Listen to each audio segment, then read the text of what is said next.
Hey folks, Mike Tabaki here, sales manager here at Brighton Ford, and I want to talk about one of the greatest features that is introduced on all the Ford vehicles. It's called Apple CarPlay. Now, a lot of the technical stuff makes people nervous. It's as easy as using an iPad. Come on in, let me show you how it works. So, one of the biggest disappointments that a lot of people are having right now is a lot of the vehicles they've been taking away the navigation system. That's okay, because once you've used Apple CarPlay, I won't even use the Ford navigation system.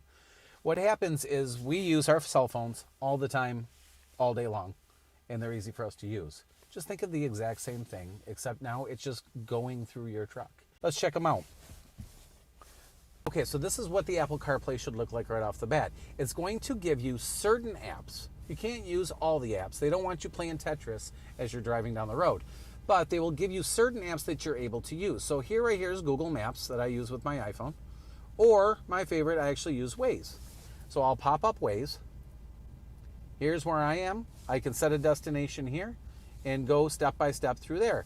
One of my ultimate favorite, here is audio. If I want to listen to the audio and have half of the screen, a quarter of the screen with the music playing, I can see what's being played and I can still use the maps. Let's say I don't need to know what's playing. I'm ready to go. I hit this button right here, everything full screen, and now I have a full screen of the map, and I can just listen to what I want to on the background. Now, let's say about music.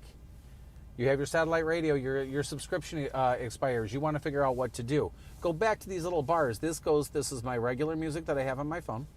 Now, I'm also a person that uses YouTube Music and pays for the subscription.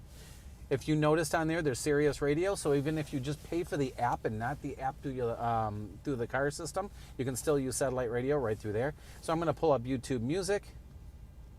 Then, once I got it going, let's pick a little Johnny B. Good, audio on.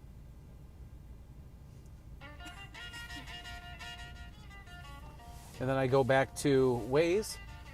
Now my music, there's my Waze. You will learn to love Apple CarPlay, not just something you use here and there. I promise you that.